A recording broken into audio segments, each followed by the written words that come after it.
The blog starts off by posing the question, what is archaeology? I think that a good way of finding an answer to this question is to think about the different types of archaeologists and the roles that they perform. Firstly, we have the field archaeologists, or dirt archaeologists, as they are known in the trade. This is my own background. Dirt archaeologists are the people who go out and record the archaeological evidence in the field. Many people think of excavation when considering this type of work. However, excavating is only one technique. Archaeologists also perform a lot of surveying, whether it be of the landscape or of standing buildings. Aerial photography is another form of surveying, using the shadows cast by a low sun to highlight man-made features on the landscape and to record these through photographs taken from an aeroplane. This form of archaeology is rapidly being changed by technology, however, with satellite photographs being available over the internet. Look at Google Earth for an example. The final form of our field archaeology that I wanted to mention was underwater work, with archaeologists recording wrecks under the sea. The second type of archaeologist we might find in a scientific laboratory.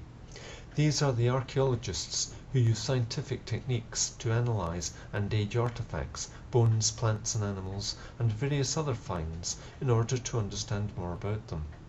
These are the archaeologists who specialize in different fields and therefore have titles such as coprolite analyst and archaeozoologist.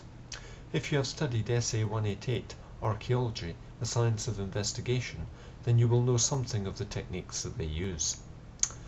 The last type of archaeologist is a theoretical archaeologist, sometimes facetiously referred to as armchair archaeologists, as they think about the bigger picture rather than being out in the field. Although this is not to say that they might also do this as well. As eminent archaeologist Paul Ban once said, the difference can be summed up very simply. Field archaeologists dig rubbish up, theoretical archaeologists write it down. Joking aside, the course will quickly introduce you to the work of one of the best known theoretical archaeologists, Gordon Childe. We will briefly be looking at some of the theories behind archaeology, especially the role of the environment in shaping how we have developed as a species. We will come across these theories again later in the course. Archaeological time is our next topic. As the course is global, you will be coming across different scales for archaeological time. In the UK, we have tended to use a system that is based on technology, the Stone Age, the Iron Age, etc. Other parts of the world use different systems.